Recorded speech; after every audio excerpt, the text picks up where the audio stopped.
2008 ခုနှစ် ဇန်နဝါရီလ 1 ရက်နေ့ကားထဲကလူတစ်ယောက်ကိုဆွဲချလာပြီးရိုက်နှက်ကန်ကြောင်မင်းမြန်းနေရကြောင်းသူ Avenius ကနားမလဲကြောင်းတောင်းပန်တဲ့အခါအခြားတစ်ယောက်ကတနက်နဲ့ချိန်ရွယ်လာပြီးအခုနားလဲပြီလားလို့မေးပါတယ်။အဲ့လိုတနက်ကိုမြင်တာနဲ့ဘာမောတဲ့မှောင်ခိုဈေးကွက်မှာတန်ဖိုးဘလောက်နဲ့ဝယ်လို့ရပြီးအရန်စိတ်ချရတဲ့တနက်လို့အလိုလိုခွဲနေနိုင်တဲ့သူ့နာမည်ကိုတော့ David Berghaus လို့ခေါ်တယ်လို့နိုင်ငံတကာလက်နက်ရောင်းဝယ်သူတစ်ယောက်ဖြစ်ပါတယ်။စစ်ပွဲနဲ့ပတ်သက်ပြီးလူတွေကိုမေးတဲ့အခါမျိုးချစ်စိတ်တွေဒီမိုကရေစီတွေနဲ့ဒါမှမဟုတ်သူတို့လွတ်လပ်နေရကိုမုန်းတီးနေမဲ့ကွန်မြူနစ်တွေအကြောင်းဖြစ်ပေမဲ့တကယ်တမ်းမြင်တွေ့နေရတာကအာကန်ဆာကလူငယ်တယောက်သူ့တိုင်းပြည်ကိုကာကွယ်ရန်မျိုးချစ်စိတ်နဲ့တာဝန်ထမ်းဆောင်နေရလားသူမြင်ရတာတော့စစ်ဝတ်တန်သားတွေနဲ့ M6 string ကိုခြုံငုံကြည့်ရင်ဒေါ်လာ19500တန်နဲ့အမေရိကန်စစ်သားတယောက်အတွက်ကုန်ကျစရိတ်ကိုပဲဖြစ်ပါတယ်ပြောရရင်အီရတ်နဲ့အာဖဂန်မှာတိုက်ပွဲဝင်နေတဲ့စစ်သား2တန်းကျော်အတွက်စရိတ်စက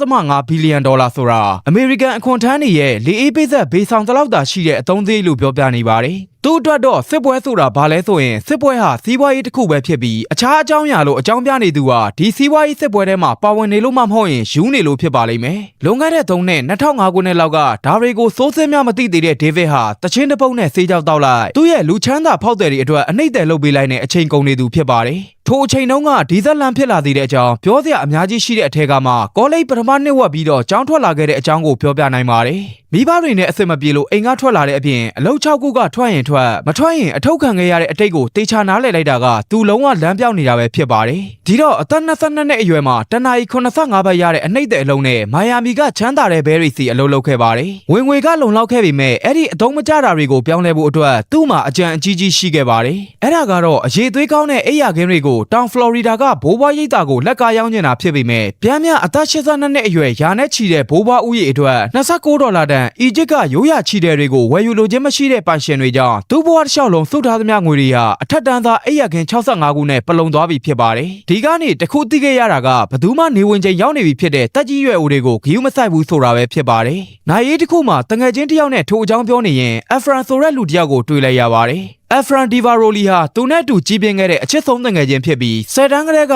သူ့ဦးလေးရှိတဲ့နေရာကိုပြောင်းသွားတာကြောင့်ထပ်မတွေ့ခဲ့ရတာဖြစ်ပါတယ်။သူတို့မိဘတွေဟာသူတို့နှစ်ယောက်ကိုတတ်နိုင်သမျှဝေဝေးထားခြင်းခဲ့ပေမဲ့အခုပြန်ဆုံနေရပြီမို့နာရေးကိစ္စရောက်လာလို့မိလိုက်ပါတယ်။ဒါပေမဲ့အဖရန်ဒီကိုရောက်လာရခြင်းကဒေးဗစ်ရဲ့အမေစီကဖုန်းနံပါတ်တောင်းမရလို့တမင်လာရှာတာဖြစ်ပြီးကားပတ်မောင်းရအောင်ခေါ်ပေမဲ့ညနေ4နာရီဖောက်တယ်နဲ့ချိန်ထားတဲ့ဆိုတဲ့အခါမင်းကောင်မြို့ထဲပြန်ရောက်လာပြီးမို့အလုပ်ဖြတ်ပစ်လိုက်လို့ဆိုပါတယ်။ဒါကြောင့်ကားနဲ့အတူထွက်လာကြရင်အယ်လီမာနေတယ်မဟုတ်လားမေးတော့လက်နက်ရောင်းဝယ်လုပ်တဲ့သူ့ဦးလေးနဲ့အတူရဲရီရဲ့လီလံပွဲကအဖမ်းခံရတဲ့တနက်တွေကိုဝယ်ပြီးအွန်လိုင်းမှာပြန်ရောင်းကြရလို့ပြောပြပါတယ်။သူ့ဦးလေးသူ့စီကနေဒေါ်လာ9000လောက်လိမ်မသွားခင်အထိအဆင်ပြေခဲ့ကြောင်းနဲ့အခုလည်းသူတယောက်တည်းပတ်သက်အများကြီးရှာနိုင်ခဲ့ပြီမို့မိုင်ယာမီမှာစိုင်ဖွင့်ရန်ဆုံးဖြတ်ထားရလို့ရှင်းပြပါတယ်။ဒေးဗစ်လုံနေတဲ့အိယာခင်းရောင်းတဲ့အလုံးနဲ့ဘဲကြီးတွေကိုအကျော်လျှော့ပြီးတဲ့အလုံးမှာဘာကပိုဆိုးလဲတောင်စဉ်းစားလို့မရဘူးလို့စနေရကြောင်းသူဟာလိုင်စင်ရပြီးသားအနှိပ်ပညာရှင်လို့ဖြေပါတယ်။ဒီလိုနဲ့တစ်ချိန်ကဆေးကြောက်တူတော့ဝယ်ဘူးတာတွေကိုဂန်စတာလို့ထင်ခဲ့ကြတဲ့အကြောင်းတွေပြန်ပြောရင်ဆေးကြောက်ရောင်းတဲ့ဘဲတွေကိုတွားရှာတဲ့အခါဂျောင်းဝင်ရောင်းဖို့စူးစမ်းနေသူတွေကိုမင်းတို့ပစ္စည်းကောင်းမကောင်းပေါ်မူတည်တယ်လို့အသိပေးလိုက်ပါတယ်။မင်းတို့တောက်နေကြငါတို့စီကဆိုတဲ့လူမဲတွေဟာအဖရန်ကိုအချင်ဖမ်းဖို့စဉ်းစားနေပြီးတအောင်စားအတွက်ဒေါ်လာ300တောင်းနေလို့ထုတ်ပေးလိုက်ပါတယ်။ဒါပေမဲ့ပတ်စံယူပြီးယူချင်းအောင်ဆောင်နေတဲ့ဘဲတွေကပြောင်းညင်းနေတဲ့အပြင်သူ့ကိုဒီကထွက်သွားဖို့တနက်နဲ့ပါချင်းချောက်နေတဲ့အတွက်ကောင်းမှပြီလို့ရီမောထွက်လာလိုက်ပြီးကားနောက်ဖုံးကိုဖွင့်ကရိုင်ဖယ်တလက်နဲ့မိုးပေါ်ထောင်ဖောက်ပြလိုက်တာမို့တရက်ကွက်လုံးထွက်ပြေးကုန်ပါတယ်။ဒါကိုသဘောကျစွာလှောင်ရင်နေတဲ့အဖရန်အားမင်းယူနေရလားလို့မေးလိုက်တဲ့အခါသူ့မှာအဆင့်3တနက်လိုက်စင်ရပြီးသားမို့ဆေးကြောက်ကိုအခြားသွားရှာမယ်လို့အေးဆေးစွာဖြေပါတယ်။ဒေးဗစ်စိတ်ထဲမှာသူအမြဲလိုအားကျခဲ့ရတဲ့တတ်တူရွယ်တူအဖရန်ဟာသူဆိုရင်ဘဝကကန်ချတာနဲ့ပြုတ်ကျမဲ့လူမျိုးဖြစ်ပေမဲ့အဖရန်ဆိုရက်ကောင်ကတော့ဘဝကိုပြန်ကန်မဲ့ကောင်လို့တွေးနေပါတယ်။ညရောက်တော့သတင်းကြည့်နေတဲ့ရီးသားဖြစ်သူ X ကဇာပနာသွားတာအဆင်ပြေရလာမိတဲ့အခါတကယ်လန်းတယ်လို့ဖြစ်နေရကြောင်းနားမလဲစွာပြန်မေးတဲ့ X ကိုသူ့တငယ်ချင်းနဲ့အပြင်သွားခဲ့သေးတယ်ဆိုတော့အတူတူအဖမ်းခံရဘူးတဲ့တယောက်လားလို့မေးပါတယ်။မနက်ဖြန်အဲ့ကောင်ရုံငန်းကိုသွားတွေ့အောင်မလို့အသိပေးရင်နောက်တစ်ရက်ကျသူ့အိယာခင်းလေးကိုဂေယာထန်ရောင်းဖို့ကြိုးစားပြီးမဲ့ထုံးစံအတိုင်းအငင်းခံရပြန်ပါတယ်။ဒါကြောင့်ဖိတ်ခေါ်ထားတဲ့အဖရန်ရဲ့ရုံးကိုရောက်သွားတော့အလုံများနေတဲ့အဖရန်ကသူ့ကိုနေရာပေးရင်သူ့ပြန်ပန်းနဲ့လေလံပြန်ဆွဲမဲ့စာချုပ်အတွက်စစ်တပ်အရာရှိတယောက်နဲ့ဆက်သွယ်နေရဆိုတော့ငါမင်းကိုအွန်လိုင်းမှာ resale ရောင်းတာပဲထင်နေရလို့ဆိုပါတယ်။အဖရန်ကတော့သူရောင်းနေတာတယောက်ထဲတော့တယောက်ထဲပဲဒါပေမဲ့အမေရိကန်စစ်တပ်ကြီးကိုလို့ပြောပြရင်နှစ်ယောက်သားညာကြီးမှန်မြောင်းကြီးနဲ့ထိုင်ရှုံနေကြပြီးအဖရန်က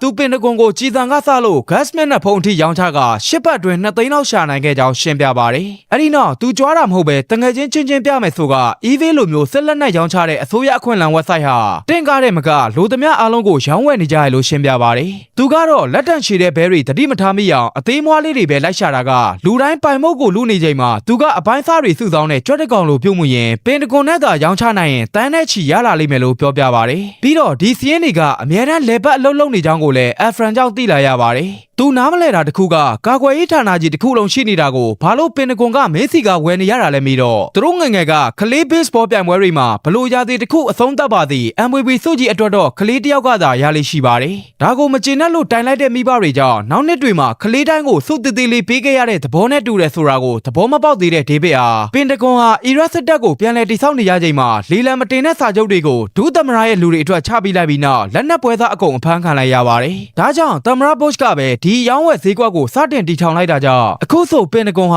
လုပ်ငန်းငယ်တွေထံကနေရသမျှအားလုံးကိုလီလံမှာယူနေတာဖြစ်ပြီးစုအကြီးကြီးရနေတဲ့ကောင်ကတတ်ရှိပေမဲ့ပင်တကွန်ကစုတည်တည်လေးတွေအများကြီးပေးလိုက်တာလို့ရှင်းပြပါတယ်။အိမ်မှာသတင်းကြည့်နေတော့ရေချိုးခန်းထဲကထွက်လာတဲ့ S ကအရင်တစ်ပတ်တုန်းကကားပေါ်မှာပြောမှုတဲ့အတိုင်းအခုဖြစ်လာပြီလို့စီးစစ်တန်ကိုပြပါတယ်။ကလေးရလာတော့မှမို့စိတ်လှုပ်ရှားနေတဲ့ဒေးဗစ်အားမိန်းကလေးတယောက်ကိုဘလို့ကျိုးမွေးဖို့စဉ်းစားထားတယ်လို့အဖရန်ကမေးပါတယ်။အခုဘလို့လုံးမှာလဲအတုံးမချတဲ့ကောင်အဖြစ်ခံမလားဆိုတဲ့အဖရန်ကိုဒီလိုပဲကြံဖန်ကျိုးမွေးရတာပေါ့လို့အစီအစဉ်မရှိပြောပြရင်သူအရန်စိတ်ညစ်နေတယ်ဆိုတဲ့အခါသူနဲ့တူအလုပ်လာလုပ်ဖို့ခေါ်ပါတယ်။သူနောက်နေတာမဟုတ်ဘူးဆိုတဲ့အဖရန်ကအီရတ်ကဂျီလန်ချောင်းကိုပြန်ဖွင့်လိုက်ပြီးဖြစ်တဲ့တမရကြောင့်အဲ့ဒီရွှေရင်းကိုသွင်းမဲ့လူတယောက်လိုနေပြီးသူဘသူ့ကိုမှလည်းမယုံကြည်တာမို့ဒေးဗစ်ကိုခေါ်ပြီးမဲ့သူအပြင်သူ့ဤသား S ကလည်းစစ်ပွဲစမ်းကျင်သူလို့ညင်းနေရကြောင်းသူလည်းလူတို့ဆွေးနွေးပွဲမှာလက်မှတ်ထိုးထားပြီးတမရကိုစောင့်မြင်ကပ်နေပေမဲ့လည်းဒါကစစ်ပွဲအတွက်မဟုတ်တဲ့ပတ်စံအတွက်ပဲလို့ရှင်းပြပါတယ်။အဲ့လိုအဖရန်ကပိုရှင်းပြလေသူပိုတိလာလာလေမို့အနာဂတ်နဲ့ရှင်ဘဝအတွက်အခွင့်အရေးလို့လက်ခံလာပေမဲ့ S ကိုဘလို့ရှင်းပြရမလဲမသိပါဘူး။ဒါကြောင့်အစိုးရနဲ့အဆက်အသွယ်ကောင်းရှိသူအဖရန်နဲ့ပူပေါင်းပြီးသူ့အိယာခင်းတွေကိုရန်ပုံငွေများများသုံးနိုင်တဲ့အစိုးရကိုရောင်းမယ်လို့လိန်ခဲ့ပါတယ်။ S ဟာလက်ရှိအီရတ်မှာတာဝန်ထမ်းဆောင်နေတဲ့အကိုဝဲနှစ်ယောက်ကြောင့်စစ်ပွဲကိုမုန်းတီးနေပေမဲ့အိမ်အပြစ်နေရာယူထားတဲ့အိယာခင်းတွေကိုလည်းမုန်းနေသူတယောက်ဖြစ်ပါတယ်။ဒီလိုနဲ့တလားကျော်လုံးလက်နက်အယောင်းဝယ်လုပ်ဖို့အချိန်ကုန်နေတဲ့ဒေးဗစ်ဟာဒီအရှုပ်ထုတ်တဲ့ရောက်လာချိန်မှာတနက်ရဲ့ပုံစံတွေအလေးချိန်တွေနဲ့ဘယ်မှာထုတ်လုပ်တာကစ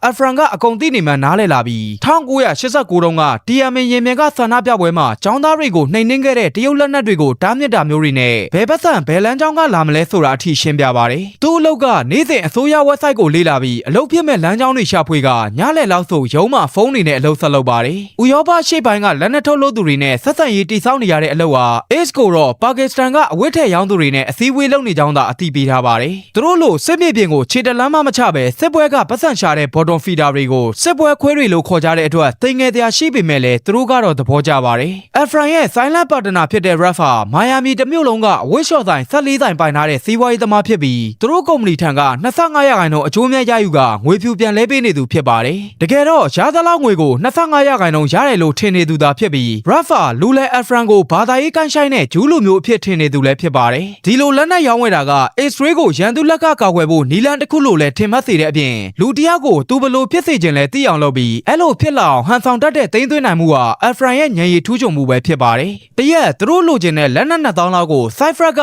Henry Jarrett ဆိုသူထံကရနိုင်တယ်လို့ပြောပြတော့အဲ့ဒီ Henry ဆိုတဲ့ဘဲဟာလွန်ခဲ့တဲ့နှစ်20လောက်ကကဘာပေါ်မှာဖြစ်ပွားခဲ့သမျှစစ်ပွဲတိုင်းအတွက်နှစ်ဖက်စလုံးကိုလက်နက်ထောက်ပံ့ခဲ့တဲ့တကယ်အရိုင်းဆိုင်ကောင်လို့ပြောပြပါတယ်။ဒါဆိုဘာလို့သူ့ကိုဆက်သွယ်ခဲ့တာလဲမေးတော့အဲ့ဘဲကပတ်စံကလွှဲရင်ဘာမှမသိတဲ့ကောင်လို့ရှင်းပြရင်ဘေးကစော်တပွေကိုဒေါ်လာ1000နဲ့လမ်းကြောင်းခင်းခဲ့သူအဖရန်ကြောင့်နှစ်ကောင်လုံးအထိုးခံခဲ့ရပါတယ်။ဒါကိုပြောနေတဲ့အဖရန်ကတော့သူတို့ငယ်စဉ်ကရန်ပွဲတွေကိုပေါ့ပေါ့ပါပါပြန်ပြောပြနေတဲ့အတွက်သူ့ကိုကူညီပေးခဲ့သမျှအားလုံးကိုကျေးဇူးတင်ကြောင်းအသိပေးလိုက်ပါတယ်။ဒီအချိန်ဖုန်းပြောနေတဲ့ဒေးဗစ်ကသူတို့အချိန်ကိုက်ရောက်စီရမယ်လို့ပြောနေလို့ဘသူလဲအတင်းမေးကြည့်တဲ့အခါဘရဒါစာချုပ်ကြီးရလိုက်ကြောင်းပြောပြလိုက်ပြီးထိုစာချုပ်ဟာသူတို့လက်လန်းမိတဲ့အယောင်နဲ့10စားလောက်ပိုကြီးတဲ့အရာမို့နောက်တစ်ဆင့်ရောက်သွားပြီဖြစ်ပါတယ်။အဖရန်ကတော့ဒီကနေ6သိန်းလောက်ရရင်ဒေးဗစ်ရဲ့30%က3,800,000လောက်ရမယ်လို့တွက်ပြနေရကြောင်းနှစ်လသာဝင်ငွေဟာသူ့တပွားလုံးအနှိမ့်တဲ့အလုပ်ထက်အိတ်ထဲပိုရောက်လာပါပြီ။သူတို့မွေးလာမဲ့ကလေးရဲ့နှလုံးကုန်တန်ကိုနားထောင်နေချိန်ဖုန်းဝင်လာတာကြောင့်အလုပ်ကိစ္စလို့ပြောခဲ့ပြီးအပြင်ထွက်လာတဲ့အခါဘဂ္ဂဒက်ကကပတိန်ဆန်တိုဆိုသူကသူ့စီပို့တဲ့ပစ္စည်းအခြေအနေကိုလှမ်းမိပါတယ်။ပုံမှန်လမ်းကြောင်းတိုင်းပဲရောက်လာမှာပါဆိုတော့သူစိုးရိမ်နေတာကအီတလီကဓာတ်ရိုက်လာတဲ့တနက်တွေမို့အရင်ဘက်ကမှဥပဒေထုတ်ပြန်ထားတဲ့အီတလီအကြောင်းကိုမင်းသိတယ်မဟုတ်လားမိပါတယ်။ငွေသားရကျင်နေတဲ့ဒေးဗစ်လည်းအီရတ်ကိုလက်နက်တင်ပို့ခြင်းတားမြစ်ချက်ဟ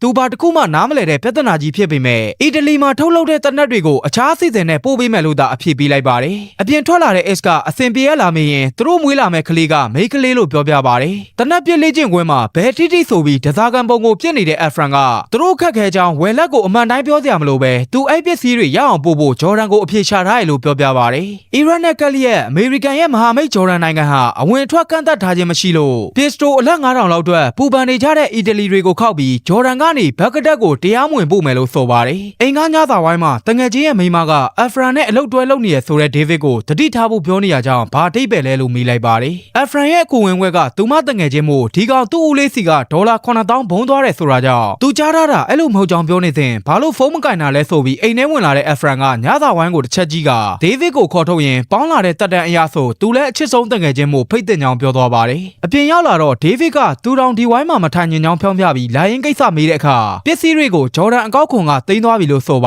တယ်ဘာလို့လဲမေးတော့တန်တမန်ဆက်ဆံရေးအကြောင်းမတင်ရခင်သူကြောင်းထွက်ခဲ့တာလို့ဖြေနေချိန်စန်တိုကဖုန်းခေါ်လာပြီးသူတနက်တွေဘာလို့ဂျော်ဒန်မှာရောက်နေရလဲမေးတဲ့အခါလမ်းမှာခဏဝင်နားနေရလို့ဖြေပါတယ်လူရင်းကိုသာမေးနေလို့အဖရန်ကဖုန်းယူကဘရာဇီးပစ္စည်းနဲ့လဲပေးရမလားမေးပေမဲ့သူလိုချင်တာအီတလီထုတ်ပဲဖြစ်ပြီးကဘာပေါ်ကစောက်ပဿနာနေရာမှာမင်းတို့လွတ်လပ်ရေးကိုကာကွယ်ဖို့ရောက်နေရမို့စီးပွားရေးအတွက်လှုပ်ချင်ရလုပ်နေတဲ့ဒေးဗစ်တို့နဲ့အလုပ်ပြတ်ပြီလို့ပြောပါတယ်အခုလိုအယောင်းဝယ်အဖြတ်ခံရတာဟာနောက်ဘယ်တော့မှထက်လို့စားလို့မရအောင်တေတံချခံရသလိုပဲမို့အဖရန်ရဲ့ထုံးစံတိုင်းသူဟာခရစ်ယာန်စစ်တယောက်ဖြစ်တယ်လို့ဇနီးတန်တဲ့သူစီးပွားရေးအခက်ခဲကြောင့်ဆေးရုံတင်ထားရတဲ့ကလေးအတွက်တော့ဆေးဖို့မသွင်းနိုင်ဘူးလို့ဖော်ဖော်တိတိငိုပြပါတယ်။ဒါပေမဲ့ဟိုကဖုန်းချသွားတာမို့ဒီဘဲကြီးကိုမင်းယုံနေသေးရလားလို့ဆဲနေကြဘယ်ချိန်ရောက်နေမှမသိတဲ့ X ကဘာတနက်လဲလို့မိပါတယ်။ဒါကြောင့်အိယာခင်းနဲ့ခေါင်းတွေရောင်းနေတယ်ဆိုတဲ့အလိမ်ပေါ်သွားပြီမို့သူအနှိမ့်တဲ့ဘွားနဲ့ကလေးကိုပြိုးထောင်ပြီးလို့မရကြောင်းဖွင့်ပြောလိုက်ပြီမဲ့ကိုဝင်ဆောင်နေချိန်မှာတော့မယုံကြည်ရတဲ့ယောက်ျားဆိုတဲ့ချစ်သူကိုသူတို့ရောင်းဝယ်နေတာတရားဝင်အလုပ်ဖြစ်ပြီးဘယ်တနက်ကိုမှမထိသလိုဘဲမှမသွားပဲရုံးမှာပဲထိုင်နေကြောင်းပြောနေတော့တကားဖွင့်လာတဲ့အဖရန်ကသွားစရာပေါ်လာလို့မင်းမ passport ရှိလားမေးပါတယ်ဒီလိုနဲ့ဂျော်ဒန်ကိုအလုပ်ကိစ္စအပြေးလွှားရောက်သွားတဲ့အခါအမေရိကန်တန်ယုံကလည်းကာစတန်နဲ့ပတ်သက်ပြီးဘာအပေးယူမှမလုပ်ပေးနိုင်လို့ကိုအားကိုရပါတော့တယ်ရက်လွန်နေတဲ့ပါမစ်အတွက်လက်နက်တစ်တာကိုဂျော်ဒန်ပြင်ထုံးမရဘူးဆိုတဲ့အစိုးရချင်းနဲ့ဘဲရီထန်ရောက်တဲ့အခါပါမစ်အတွက်6ပတ်ဆောက်ရမယ်လို့ပြောနေပြန်တာကြောင့်ဒီနေ့ပဲလိုချင်တဲ့ဆိုကဒေါ်လာ1400နဲ့ညှိနှိုင်းခဲ့ပြီးဘေးကမင်းတည်နဲ့ထိုင်နေတဲ့လူစီကပါမြင့်မှန်ကိုဒေါ်လာ100နဲ့ဝယ်ခဲ့လိုက်ပါတယ်ဒါပေမဲ့3ရက်ကြာသည့်အထိအသက်17နှစ်သားဘာသာပြန်ကလေးပေါ်ပုံအပ်ခဲ့တဲ့စီးပွားရေးကဘာသာမှမကြားရတဲ့အတွက်သူတို့ချင်းထဲခံလိုက်ရပြီလို့အဖရန်ကဆဲဆိုနေပါတယ်ရောက်နေတာအစ္စလမ်နိုင်ငံမို့အပျော်ပါးလေးတောင်လောက်ခွင့်မရလို့အော်ဆဲနေချိန်ဖုန်းဝင်လာပြီးအဲကမ်းမှရောက်နေပြီလို့ဆက်သွယ်လာပါတယ်ဒါပေမဲ့အီရတ်ကိုလေယာဉ်နဲ့ပို့ဖို့ပါမစ်တောင်းခိုင်းတာကိုပစ္စတို9000တင်လာတဲ့ကုန်တင်ကားနဲ့ကားပိုင်ရှင်မာဘိုရိုကဘက်ကဒက်ကိုတစ်လ3-4ကောက်လောက်သွားဘူးသူဆိုကမိုင်900ခီးကိုကားနဲ့တည်ခိုင်းပါတယ်လက်နက်မောင်ကိုသမားပီတာကျင်တဲ့အဖရန်ကလည်းဒီတိုင်းသွားပို့ရအောင်ဆိုကအမှန်ကနေစတင်ထွက်ခွာလာပါတယ်စိတ်ထဲထင်နေလို့ဘက်ကဒက်ကိုလုံခြုံရဲလာမိတဲ့အခါအရန်လုံခြုံပါတယ်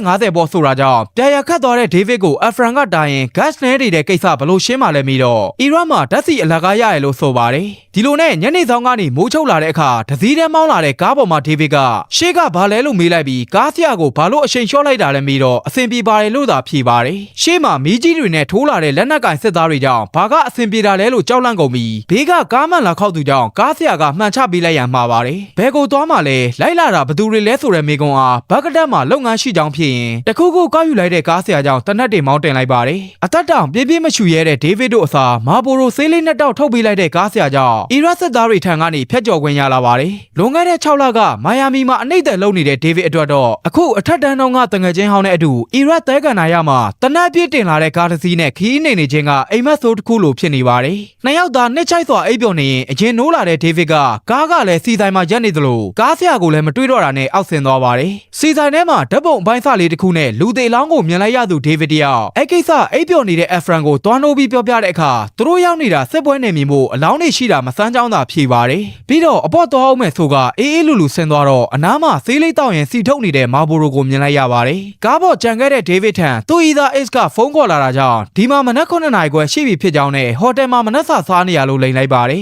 ဒီလောက်ကိုသူမသဘောမကျပေမဲ့ဖိအားများတဲ့ဒေးဗစ်ကိုအပြစ်မတင်ကြောင်းပြောနေတော့နောက်ကြီးမှန်ကနေကားနှစ်စီးမောင်းလာတာမြင်လိုက်ရပြီးမှန်ပေါ်မှာမြင်ရတဲ့အရာဝတ္ထုတွေထက်ပြင်ပမှာပုံနီးနေတယ်ဆိုတဲ့သတိပေးတာကြောင့်ခေါင်းထွက်ကြည့်လိုက်ပါတယ်နီးကလာတဲ့လက်နက်ကန်တွေအကြောင်းအဖရန်ကိုသတိပေးလိုက်တဲ့အခါကားဆရာနာမည်ကိုအော်ခေါ်ရင်ကိုယ်တိုင်မောင်းပြေးသွားကြပြီမို့စီပုံးကြီးကန်လာတဲ့ကားဆရာလည်းနေပေါင်းဆိုကပြေးလိုက်ရပါတယ်နောက်ကလည်းတနက်နဲ့လိုက်ပြစ်နေပြီမို့မာဘိုရိုကိုမိအောင်ပြေးတက်ခိုင်းနေချိန်စီကုံလာတဲ့ကားကိုမာဘိုရိုကစီလောင်းထက်ကဖလူဂျာတွေကစိုးတယ်လို့သတိပေးရင်လီဘာတဆုံးနေခိုင်းပါတယ်ဒါကြောင့်အီရတ်မှာစီအလကားရတယ်ဆိုတဲ့ကားဆရာကိုနှစ်ယောက်သားဆဲဆိုပြီးမောင်းပြေးကြရင်မီလူဆက်ဆက်ကားတွေကနောက်ပြန်လှည့်သွားတာမို့ဘာဖြစ်တာလဲ စဉ်းစားနေပါတယ်ရှေ့တက်မှာတော့စစ်လေရင်တစည်းနဲ့အမေရိကန်စစ်ကားတွေကြောင့်အသုံးမကျတဲ့ဒုသမ္မတကိုဖျားသခင်ကောင်းကြီးပေးပါစေလို့အောင်ပွဲခံနေတဲ့အဖရန်တို့ကိုစစ်သားတွေကဆဲသွားပါတယ်ဒီလိုနဲ့ပထမဆုံးအသက်အန္တရာယ်ကနေကြော်ဖြတ်လာခဲ့ကြပြီးဘက်ကတက်ရဲ့ green zone ထံအရောက်သွားနိုင်ခဲ့ပါတယ်အိပ်ပျော်နေတဲ့ Captain Sun တို့ကိုလူအချို့ရောက်လာတဲ့ဆိုတာကြောင့်ဘဲကောင်လဲထွက်ကြည့်တော့သူ့စိတ်ကိုဖုန်းနဲ့ဆက်သွယ်မှုတဲ့ AE1 က David တို့နှစ်ယောက်ဟာသူမှာထားတဲ့ pistol အလက်9000ကိုတင်မင်း tree gun နဲ့ပြီးတဲ့ဖျက်တယ်လာတာလားလို့မေးလိုက်ပါတယ်ဒီတော့မှသူတို့ဖျက်ကျော်လာတဲ့နေမီကြောင့်ထိတ်လန့်သွားပြီးမဲ့အေးသေးပါဆိုတဲ့အထာဖမ်းလိုက်တဲ့ Afran တို့ကိုတော်တယ်လို့ချီကျူရင်ပတ်စံပေးလိုက်ဖို့မှာသွားပါတယ်အဲ့ဒီနောက်တင်မင်း tree gun နဲ့မီကလွတ်မြောက်လာတဲ့အမတ်တရားဖြစ်ဓာတ်ပုံအတူရိုက်ယူကပတ်စံသွားထုတ်ပါတယ်ဒေါ်လာ12ဘီလီယံအပုံလိုက်ကြီးကစာဒန်ဟူစိန်ထံကသိမ်းလာတဲ့ငွေသားကြီးဖြစ်ကြောင်းရှင်းပြနေပြီးသူတို့ရမဲ့1.8 တန်းကိုပျော်ပျော်ကြီးလက်မှတ်ထိုးယူကအဆောင်ရှောင်းနဲ့လေစိတ်ကိုလိုက်ပို့ပေးတာကြောင့်ငွေထုတ်ပိုက်ပြီးပြန်လာခဲ့ကြပါတယ်အီရတ်မှာခက်ခက်ရှင်သန်ခဲ့တာပြီးပြီလို့ထင်လိုက်ရင်မှားနေပြီဖြစ်ပြီးအဲ့ဒီဘရဒါအပေးယူကသူတို့ကိုကစားပွဲနဲ့တွန်းထဲသလိုဖြစ်လာသေးပါတယ်ရတဲ့ငွေအတွက်ပေါ်ရှေးကားတွေအပြင်အမြင့်ဆုံးနေရာမှာစင်တူအခန်းတစ်ခုဝယ်ယူလိုက်ပြီးသူ့ကိုစိတ်နှောက်ယှက်ပေးနေတဲ့အိယာခင်းတွေကိုလည်းမီးရှို့ပစ်ခဲ့ပါတယ်ရက်ဖ်လည်းသူတို့ AE1 မှာရင်းနှီးငွေအကျိုးမြတ်ရလိုက်တာကြောင့်နောက်ထပ်ဒေါ်လာ10 သန်းထပ်မံရင်းနှီးခဲ့တာမို့ထိုငွေတွေကြောင့်ပဲကုမ္ပဏီကိုထပ်မံတိုးချဲ့နိုင်ခဲ့ပါတယ်ဝန်ထမ်းအသစ်တွေခေါ်လိုက်တဲ့ Afran ကအော်ဒါထောင်ပေါင်းများစွာရှိနေတဲ့လက်နက်ရောင်းဝယ် website ကိုနေနေညံ့စောင့်ကြည့်ရန်တင်ပြပေးနေပြီးလွန်ခဲ့တဲ့18 လကခွေးဖြစ်နေခဲ့တဲ့ David တောင်အခု AE1 ကြောင့်ချမ်းသာနေပြီလို့ဥပမာပြမှတ်လုံးပေးနေပါတယ်အရေးချေမသိပဲ AE1 ဆိုတဲ့နာမည်ကဘာအဓိပ္ပာယ်လဲမေးနေတဲ့ဝန်ထမ်းကို IBM ဆိုတာကလည်းဘာမှမဟုတ်ဘူးဆိုတော့ International Business Machine လို့အဓိပ္ပာယ်ရကြောင်းထောက်ပြတဲ့အခါမင်းကိုအလုပ်ထုတ်လိုက်ပြီလို့ဆိုပါတယ်တရက်ကလေးငိုနေလို့ထထင်းရင် website ကိုဝင်ကြည့်လိုက်တဲ့ David ဟာ sniper လက်ပစ်ဗုံးနဲ့လေရင်ပစ် rocket ပေါင်းများစွာသောပမာဏဟာအာဖဂန်စစ်တပ်အတွက်နှစ်30စာလောက်လက်နက်ဝယ်ယူမှုဖြစ်တယ်လို့ပင်တဂွန်ရဲ့ဝယ်ယူမှုထဲမှာ AK ကြီးစံပေါင်းတန်း100ဆိုတာကြီးကိုလည်းမြင်လိုက်ရပါတယ်သူတို့ AE1 အနေနဲ့အကြီးဆုံးအခွင့်အလမ်းအတွက်လှုပ်ရှားရန်နိုင်ငံတစ်ခုလုံးသာအတွက် Las Vegas ကအကြီးဆုံးလက်နက်ပြပွဲထံရောက်လာပါတယ်ဒါကိုအကျိုးမြတ်ရဖို့ရောက်လာတဲ့ David တို့နှစ်ယောက်ဟာလက်နက်ကုန်သည်ကြီးတွေအတိုင်းမြေပြင်ကိုရောက်လာကြပေမဲ့ချက်ချင်းတင်ယူလိုက်ရတဲ့အရာကတော့အာဖဂန်အယောင်းဝယ်တစ်ခုလုံးရဖို့ဆိုရင်တကဘာလုံးကကုန်သည်တွေနဲ့ပူးပေါင်းပြီးပါမစ်ပေါင်းရာနဲ့ချီဒေါ်လာတန်း100လောက်အထိလိုအပ်မဲ့အကြောင်းနားလည်လာပါတယ်ဒါဟာကုန်သည်ကြီးတွေအတွက်မပြောပါတော့ပေမဲ့သူတို့လိုဖုန်းနဲ့သာအလုပ်လုပ်ခဲ့သူတွေအတွက်ကတော့လွယ်ကူတဲ့အရာမဟုတ်ကြောင်းလည်းလက်ခံလိုက်ပါတယ်စိတ်ညစ်ညစ်နဲ့ကာစီနိုရောက်လာတဲ့ David ဘေးမှာဒေါ်လာ1000ပစ်ချလာတဲ့လူတစ်ယောက်ကဒီနေ့ကံမကောင်းဘူးလားလို့စကားဆလာပါတယ်ဒါကြောင့်အခန်းထဲမှာနှက်နေတဲ့ Afran စီလိုက်သွားပြီးအောက်မှာ Henry စောင့်နေရလို့တွားပြောတာနဲ့ချက်ချင်းဆင်းလိုက်လာပါတယ်လက်နက်ရောင်းဝယ်သူတွေကြားမှာဆရာတဆူလို့ပြောရမယ့် Henry ဟာစာဒန်ဟူစိန်ကိုလူသားမျိုးနွယ်ပေါ်ကျိုးလွန်တဲ့ပြစ်မှုနဲ့ဖမ်းလိုက်တဲ့ဆိုရင်ဒီဘက်တည်င်းရောင်းစားလိုက်လို့အဖမ်းခံရတာပဲဖြစ်ပါလိမ့်မယ်အခုသူတို့နဲ့လာတွေ့ရတဲ့အကြောင်းရင်းကအာဖဂန်ရောင်းဝယ်ရေးအတွက်လိုအပ်တဲ့စီးရင်အားလုံးကိုဖြည့်ပေးနိုင်တယ်ဆိုတာကြောင့် Afran ကမေးခွန်းများစွာကိုတေချာအောင်ထပ်မိနေပါတယ်လိုအပ်သမျှလက်နက်အားလုံးဟာအနောက်ဘက်ကိုကျူးကျော်ဖို့အတွက်ဆယ်စုနှစ်လောက်ပြင်ဆင်နေခဲ့တဲ့ Evania ကအကြီးစားလက်နက်တိုက်မှာရှိကြောင်းရှင်းပြပါတယ်နေတိုးတပ်ဖွဲ့ဝင်ဖြစ်သွားတဲ့ထိုနိုင်ငံဟာအခုဆိုဗီယက်လက်ကျန်အားလုံးကိုပြန်ထုတ်ဖို့ပြင်ဆင်နေတာမို့ငွေနဲ့ရနိုင်ကြောင်းအသိပေးပါတယ်ဒီလိုထောက်ပံ့သူတယောက်တည်းနဲ့အာဖဂန်လိုအပ်ချက်ကိုအကုန်ဖြည့်ဆည်းပေးနိုင်တာကြီးကိုလွယ်နဲ့မယုံတဲ့ Afran ကဘာလို့ခမားကိုယ်တိုင်မလုပ်တာလဲမေးပါတယ်အချမ်းဖတ်သမားဖြစ်စောင့်ကြည့်စင်နဲ့ရောက်နေတဲ့ Henry လည်းသူဟာအမေရိကန်နဲ့ပတ်သက်တဲ့မြေသည့်စီးပွားရေးမှာလောက်ခွင့်မရသူလို့ရှင်းပြပြီးကြည်တကက်ကို30ဆန်းပတ်ချလဲတာပေးရန်နဲ့ဘယ်ပုံပန်ဒီပို့ဆောင်နိုင်မဲ့အကြောင်းမှရှင်းပြနေချိန်မှာ David ကတော့ခမားဟာအချမ်းဖတ်သမားဖြစ်စောင့်ကြည့်ခံနေရတာလားလို့ဝင်မိပါတယ်ဒါကြောင့်ဒီမှာ48နာရီအပြင်နေခွင့်မရှိတဲ့ Henry လည်းအချင်းချင်းတိုင်ပင်လိုက်အောင်လို့ပြောသွားပါတယ်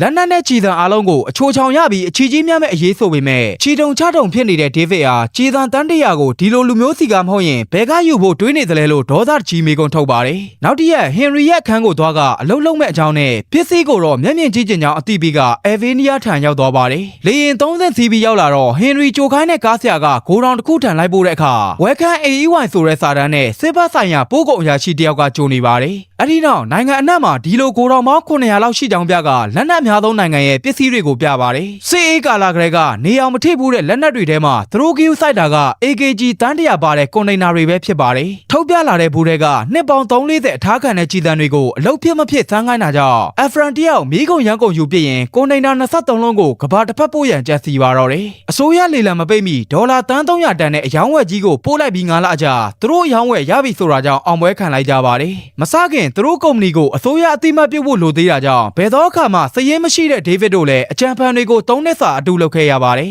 နှစ်ပတ်ကြာပြီးနောက်အမေရိကန်စစ်တပ်ရာရှိတွေနဲ့အစည်းအဝေးလုပ်ရန်ရောက်လာတဲ့အခါမင်းတို့လေလံစည်းကသူတို့အတွက်အရန်စည်းသက်သာနေရဆိုတဲ့စကားကြောင့်အဲ့ဒါဘာဒိတ်ပဲလဲလို့ Afran ကပြန်မေးပါတယ်ပြိုင်ဘက်တွေရဲ့လေလံစည်းထက်အစမတန်ချိုးချပစ်လိုက်တဲ့ Afran တို့အယောင်းဝယ်ကသူများတွေထက်53တန်းလောက်ရော့နေတယ်ဆိုတဲ့အတွက် Afran တယောက်ယူသလိုဖြစ်သွားပြီမဲ့ David ကတော့သူတို့စာချုပ်ဟာကာကွယ် အေးအတွက်အခွန်ငွေတွေတက်တာသွားစေရလို့ဖြောင်းပြပေမဲ့သူမျိုးချစ်စိတ်ကိုဂရုမစိုက်ပဲငွေကိုသာဂရုစိုက်ကြောင်းပြောသွားပါတယ်တရက်အိမ်ပြန်ရောက်လာတဲ့ဒေးဗစ်တယောက်သမီးရဲ့ဖက်နှက်ကိုကူရှာခိုင်းနေတဲ့ Ace ကိုသူအေဗီနီးယားထံတလားလောက်သွားနေအောင်မယ်လို့အသိပြီးတော့ပြဿနာမရှိဘူးလို့သာဖြေပါတယ်တခုခုမားနေမှန်းသိလို့လိုက်မိကြည့်တော့အထုပ်ပြင်နေတဲ့ Ace ကအီရတ်ကိုသွားခဲ့ကြောင်းသူမကွန်ပျူတာထဲကဓာတ်ပုံကိုတွေးခဲ့ပြီးဆိုတဲ့အကြောင်းနဲ့ရေပိုက်ပိတ်နေလို့ပြင်ရင်ဒေးဗစ်ဖွက်ထားတဲ့ပတ်စံထုတ်တွေတွေ့ကြောင်းချပြကဘာလိန်ဖို့ကြံသေးလဲမိပါတယ်မရှင်းပြတတ်တော့တဲ့ဒေးဗစ်ကိုတခုခုထပ်မလိန်ခင်သူမမေစီသွားတော့မယ်ဆိုကထွက်သွားပါတယ်ရုံးမှာစာသေးတန်ရိုက်နေတဲ့ဒေးဗစ်ကိုအဖရန်ကစောက်ကြည့်နေပြီးအခန်းထဲလိုက်သွားကအေဗီနီးယားစွန့်သားခန်းအထွတ်ဆိုကရွှေရောင်လက်ပစ်ဘုံတစ်လုံးကိုလက်ဆောင်ပေးပါတယ်ဒေးဗစ်ကတော့သူပရိတ်ထုတ်ထားတဲ့စာရွက်ပေးကလောက်ပေါ်ကန်ဘတ်သဘောတူညီချက်အရ80-30တရားဝင်ရပိုင်ခွင့်မှာလက်မှတ်ထိုးခိုင်းနေတဲ့အတွက်တခုခုစဉ်းစားရင်ဒေါ်လာတန်း30အတွက်လက်မှတ်ထိုးပေးလိုက်ပါတယ်ထိုစာချုပ်ကိုသူ့ဟန်ဆွဲတဲ့ထည့်ခဲ့ပြီးအေဗီနီးယားအရောက်မှာ Ace တန်ဖုန်းခေါ်ပြီးမှမကင်တာကြောင့်သူတကယ်လွမ်းနေလို့ဖုန်းပြန်ဆက်ရန်မှာလိုက်ပါတယ်ဒီအချိန်တကားခောက်လာတဲ့ကားဆရာဘတ်စကင်နဲ့အတူဂိုဒေါင်ကိုလိုက်သွားပြီးကြီးစံတွေလေစိတ်ကိုပို့ရန်ပြင်ပါတယ်။ဒါပေမဲ့ဖော့ကလစ်နဲ့တည်လာတဲ့တစ်တာတွေကိုဘဲကယူလာတာလဲမေးကကလပ်မှာကဲနေတဲ့အဖရန်ကိုသူတို့ပြဿနာတက်နေပြီလို့အတိလန့်ပေးလိုက်ပါတယ်။သူတို့တည်ယူနေတဲ့ AKG တွေဟာတရုတ်ထုတ်တွေဆိုတော့အဖရန်ကိုရိုင်းရုရှားလုပ်တွေပြစ်ခဲ့တာမို့ဘလို့ဖြစ်တာလဲမေးကြည့်တော့တစ်တာတိုင်းမှာတရုတ်လူတွေရေးထားတယ်လို့ပြောပြလိုက်ပါတယ်။နောက်2ရက်လောက်နေတော့ချိတ်ဆက်ပေးခဲ့သူဟင်နရီကိုကြီးစံတွေကတရုတ်လုပ်တွေဖြစ်နေကြောင်းလှမ်းပြောတဲ့အခါအာဖဂန်ကကောင်တွေကတာလီဘန်တွေကိုပြစ်ဖို့အတွက်ဘဲကလာတဲ့ကြီးစံဆိုတာစစ်ဆေးမှမဟုတ်ကြောင်းပြန်ဖြေပါတယ်။ဒါပေမဲ့ပင်တဂွန်ဘက်ကတရုတ်ပစ္စည်းပိတ်ဆို့ထားကြောင်းပြောပြတဲ့အခါအယောင်းဝယ်မလုပ်ခင်ပစ္စည်းတိတ်ချမစစ်လို့ပြန်လဲအပြစ်တင်နေရကြောင်းတရားမဝင်ကြီးစံတန်းတရာအတွက်ဘလို့တာဝန်ယူပေးမလဲမေးပေမဲ့မင်းလုံးဖို့နဲ့ကိုပြဿနာကိုကွဲပြားအောင်ဖြေရှာရန်မှာသွားပါတယ်။ဂျင်းထဲခံလိုက်ရပြီမို့တန်ဖိုးမရှိတော့တဲ့ကြီးစံတွေအတွက်အယ်ဗီနီးယားမှာတောင်တင်နေတဲ့ဒေးဗစ်လည်းဥရောပအဆက်အသွယ်တွေထက်ရှာနေရပြီးဟိုတယ်ပြန်ရောက်လာတော့ကြိုရောက်နေတဲ့အဖရန်ကသူ့မှာအကြံကြီးရှိတယ်လို့ပြောလာပါတယ်။တန်းတရာသောကြီးစံတွေကိုတရုတ်ကလာမှမသိအောင်စက်ကူဖာတွေနဲ့ပြန်လဲထုတ်ပိုးလိုက်ရင်သင်းမောတင်ကားတောင်အပေါ်ဝင်ငွေထွက်လာမယ်လို့ဆိုပါတယ်။တရုတ်လုပ်တွေဖြစ်နေအောင်မှာပဲဆိုတဲ့ဒေးဗစ်ရဲ့မျက်နှာတုပ်ကိုယူကတူရကီတစ်စိတ်ကိုဖြုတ်ပြလိုက်ပြီးအေဗီနီးယားတာဝါလို့ပြကတရုတ်မှာပါကင်ထုတ်ထားလို့တရုတ်ဖြစ်နေရလို့အကြံပြုပေမဲ့ဒေးဗစ်ကတော့တရားမဝင်ဖြစ်နေတော့မယ်လို့ရှင်းပြပါတယ်။ဒါဆိုပြန်ထုတ်ပိုးပြီးပို့မလားတန်း300တန်အယောင်းဝယ်ကထွက်သွားမလားရွေးချက်ခိုင်းနေရကြောင်းကားဆရာဘတ်စကင်ရဲ့မိတ်ဆွေပါကင်ထုတ်ပိုးသူအမ်ဘာနဲ့တွေ့တွေ့ကြပါတယ်။တရုတ်လုပ်တွေကိုပြောင်းကျင်တာလို့မပြောဘဲအလေးချိန်ရှော့ကျင်တာဆိုတာကိုနားမလည်လို့ပြန်မေးနေရတဲ့တစ်တာစာစက်ကူဘူးတွေတဲ့ပြောင်းထက်ကျင်ကြောင်းပြန်ရှင်းပြလိုက်ပါတယ်။ဒီတော့ကြီးကထည့်ထားတဲ့တစ်တာပေါင်း6800ကျော်အတွက်တန်တစ်တာကနေစက်ကူဖာအတွင်းပြောင်းထည့်နိုင်တဲ့အလေးချိန်နဲ့ကြာချိန်ကိုတွက်ကြည့်တော့အလုပ်သမား90နဲ့10ပတ်ကြာမဲ့အလုပ်အတွက်အမေရိကန်ဒေါ်လာ3သိန်းကိုတောင်းပါတယ်။ဒါကသူတို့2ယောက်ကြားရည်ရမလို့ကိစ္စဖြစ်လာစေပြီးပြန်ထုတ်ပိုးခြင်းရလက်ကသူတို့အတွက်အမျက်ငွေ3သန်းလောက်ပို့ထွက်လာတာမို့ညစာဘယ်မှာစားမလဲတိုင်ပင်ကအလုပ်အပ်လိုက်ပါတယ်။တစ်တာအောက်ကတန်မိုးတွေကိုစက်ကူဖာထဲပြောင်းထည့်ထုတ်ပေးလိုက်တာကအရင်အလေးချိန်ထက်180တန်လောက်ပေါ့သွားတာကြောင့်ကုန်သွားတဲ့အချိန်ပြင်ဈေးကြီးသင်္ဘောတွေအစားစီစားသက်သာတဲ့လေရင်ဈေးဟာသူတို့အတွက်အများကြီးကျန်လာပါတယ်။ဒါကြောင့်2009ခုနှစ်ဒီဇင်ဘာလ10ရက်နေ့မှာ AE1 ကပို့တဲ့ကြီးကတ်9တန်းဟာအာဖဂန်စစ်တပ်ထံအခက်အခဲမရှိရောက်သွားပါတယ်။ဇနီးနဲ့သမီးကိုရသလောက်အလွမ်းတယ်လိုက်အေးခဲနေတဲ့ခရစ်စမတ်ညမှာအလုပ်ဝင်လိုက်ပြားများနေတော့အဖရန်ကသူတို့ဂျင်းထက်ခံရတဲ့အကြောင်းကြားကျင်လာလို့မေးပါတယ်။သူအဲ့ကိုရောက်လာတော့ကကားဆရာဘတ်စကင်နဲ့စကားပြောပြခဲ့ပြီးဒီလောက်များတဲ့ AKG အတွက်ဟင်ရီကဘလောက်ပေးခဲ့လဲစုံစမ်းကြည့်တော့ကြီးတဘူးလုံးမှ20ခွဲသာပေးခဲ့တာမို့သူတို့ကိုအမျက်400ရာခိုင်နှုန်းတော့တင်သွားတဲ့အကြောင်းပြောပြနေပါတယ်။သူတို့လည်းအမျက်ရနေရပဲလို့ဖြောင်းပြပေမဲ့အဲကောင်ကိုပြန်တမမယ်ဆိုတဲ့အဖရန်အားလုံးကသူ့ခွင်နဲ့သူနာရှာနေတာမို့သွားမလို့ရန်တားပါတယ်ဒီလိုဆက်လုပ်မယ်ဆိုရင်သူနောက်လေရင်နဲ့ချက်ချင်းပြန်လာမှလို့ချိန်ချောက်တဲ့အခါဒေးဗစ်နဲ့အခြေတင်ဖြစ်သွားတဲ့အဖရန်တယောက်စာချုပ်ထံလျှောက်သွားပါတယ်ညဘက်ကျဟိုတယ်မှာအိတ်နေတဲ့ဒေးဗစ်ကိုလူ3ယောက်လက်ဖမ်းသွားပြီးအဆောက်အဦပြတစ်ခုထံရောက်လာတော့နားလဲပြီလားလို့တနက်နဲ့ချိန်လာသူကဟင်နရီဖြစ်နေပါတယ်သူပိုင်တဲ့ရောင်းဝယ်ကိစ္စမှာသူ့ကိုဖယ်ထုတ်လို့ရမယ်ထင်နေရလားလို့မေးလိုက်ပြီးဒေးဗစ်ကိုမတက်ပဲလွတ်ပေးခဲ့ပါတယ်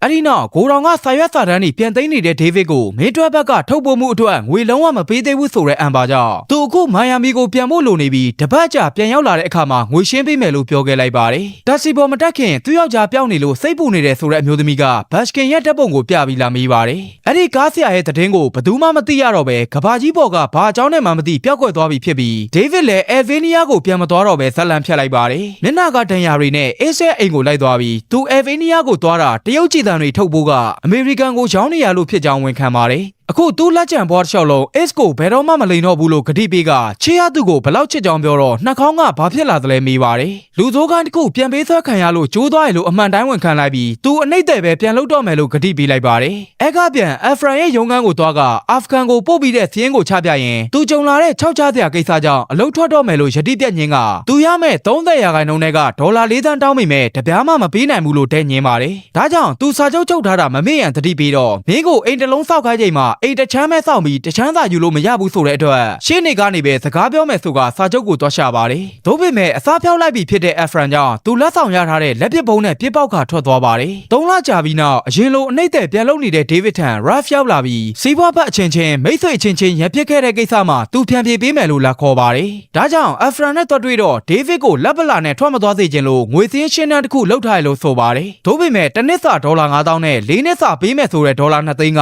သူရမယ့်ငွေနဲ့ကွာဟလွန်နေရကြောင်းမင်းစောက်ခွက်လက်ပြောင်းနေရလားဆိုကပြန်ပြေးပေးသူ Ralph ကိုပါမိကွန်းထုတ်လိုက်ပါတယ်။သူ Alvania မသွားခင်စာချုပ်တွေအပြင်စာရွက်စာတမ်းအတုတွေဓာတ်ပုံတွေဖန်တီးပြီး Ralph ရဲ့ရင်းနှီးငွေနဲ့တရုတ်ကြည်သံတွေပြန်ထုတ်ပိုးရကဒေါ်လာ8သန်းရပေမဲ့ Ralph ကိုတော့ဒေါ်လာ3သန်းပဲရကြောင်းလိန်နာတာတွေအထိဖွင့်ချလိုက်ပါတယ်။ဒါတွေအားလုံးကိုသူကိုယ်တိုင်စီးရင်လုပ်ခဲ့တဲ့ laptop ထဲမှာအပြင် copy ပွားထားတာမို့မင်းကိုမြေမြုပ်လို့ရတယ်ဆိုတဲ့အခါငါတို့နှစ်ယောက်စလုံးမြေကြီးထဲရောက်မှာလို့တုံ့ပြန်ပါတယ်။သူဒီနေ့လာတာဒေးဗစ်အတွက်ဒေါ်လာ2သိန်းပေးဖို့ဖြစ်ပေမဲ့အခုတော့မနှက်စာတော့မကြွေးနိုင်တော့ဘူးဆိုကဒေါသတကြီးထွက်သွားပါတယ်။မိသားစုကိုအချိန်ပေးနေတဲ့ဒေးဗစ်ထံတည်င်းနောက်တွေဆက်သွယ်လာပြီးတရုတ်ကြည်သံတွေအမေရိကန်ကိုရောင်းခဲ့တဲ့အကြောင်းမေးလာလို့ဖုန်းချလိုက်ပါတယ်။ကြည့်ရတာအရေးကြီးပုံပေါက်နေတဲ့ဆိုတဲ့ Ace ကရှင်းနေခေါ်မလားမေးနေစဉ်ဓာတ်လေးကားထဲမှာအဖရန်နဲ့တိုးတာကြောင့်2ယောက်တည်းဆင်းသွားပါတယ်။ပြီးတော့သူ့ကိုလည်းတည်င်းနောက်ကဖုန်းခေါ်နေတယ်ဆိုတဲ့အဖရန်ကမင်းကငါရဲ့အချစ်ဆုံးတငယ်ချင်းပါလို့တောင်းပန်နေတာကြောင့်သဘောကျသွားကြည့်လိုက်ပြီးမင်းဟန်မဆောင်တတ်ဘူးပဲဆိုကအခုလာတွေ့တာလဲသူဖွင့်ချမှာစိုးရင်လိုလာတာဖြစ်လို့မင်းကငါရဲ့အချစ်ဆုံးတငယ်ချင်းမဟုတ်ဘူးလို့ခြေပါပါတယ်။မင်းကအဲ့ဒီစကားနဲ့လှည့်သားနေရဆိုတော့ဝန်ခံလာတဲ့အဖရန်ကိုစောက်ကျစ်မကောင်းတဲ့ကောင်ဆိုပြီးထိုးကအောက်ရောက်လာချိန်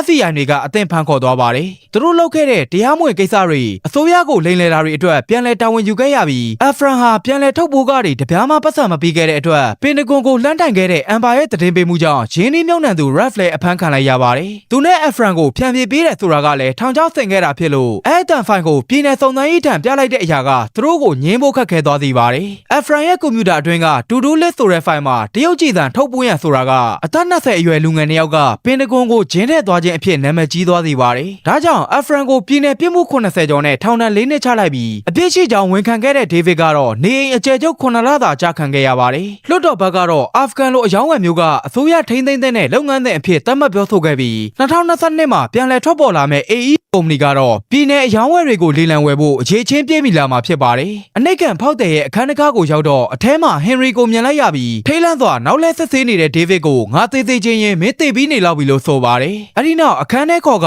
ခလေးရောအဆင်ပြေရလားလို့မေးနေတဲ့ဟင်ရီကသူ့မှာလည်းသမီးကြီးပဲ3ယောက်တောင်ရှိတာမို့ဒီတနက်ရောင်းဝယ်ခြင်းလုပ်ငန်းမှာအမျိုးသမီးတွေဝင်မပါခြင်းတဲ့အတွက်သဘောကျတယ်လို့ပြောပြနေပါတယ်။ပြီးတော့အေဗီနီးယားနဲ့ပတ်သက်ပြီးသူတည်င်းအမှားကြားထားတာကြောင့်ဒေးဗစ်ကိုတောင်းပန်နေတဲ့ဟင်ရီယာဒါဆိုကားနောက်ဖုန်းနဲ့ထည့်တယ်လာပြီးတနက်နဲ့ချိန်ခဲ့တာအမှားလားလို့ပြန်မိပါတယ်။သူဟာတချို့အခြေအနေတွေမှာလူသိုးတယောက်မဟုတ်ပေမဲ့လူသိုးတွေဘာလုပ်တတ်လဲလို့ကိုပြန်မေးလို့ရှိပြီးတရားခွင်မှာသူ့နာမည်ချန်ထားပေးခဲ့လို့ကျေးဇူးတင်တဲ့ကြောင်းအသိပေးပါတယ်။မေးစရာတခုရှိတယ်ဆိုတဲ့ဒေးဗစ်ကသူတို့ Las Vegas ကကာစီနိုမှာဆောင်ခဲ့တာတိုက်ဆိုင်မှုပဲလားဆိုတော့မင်းဘလို့ထင်တယ်လို့မေးခွန်းထုတ်နေရကြောင်းအေဗီနီးယားမှာပျောက်သွားတဲ့သူ့ဒရိုက်ဘာဘာဖြစ်သွားလဲသိလားလို့မေးလိုက်ပါတယ်။ဘာတခုမှပြန်မဖြေပဲအနာကပ်လာတဲ့ဟင်ရီကငွေအပြည့်ပါတဲ့တစ်တာတွေကငွေဟာအာဖဂန်စာချုပ်ကရတဲ့ငွေစုအချို့မို့ဒေးဗစ်အတွက်လို့ပေးပါတယ်။အဲ့ဒီနောက်တပ်ပြည့်ရှေ့ကြီးနဲ့အတူပတ်စံတွေကိုကြည့်နေတဲ့ဒေးဗစ်အားနောက်ထပ်မေးခွန်းတွေမရှိတော့ပါဘူးလို့ပြောလိုက်ပါတယ်။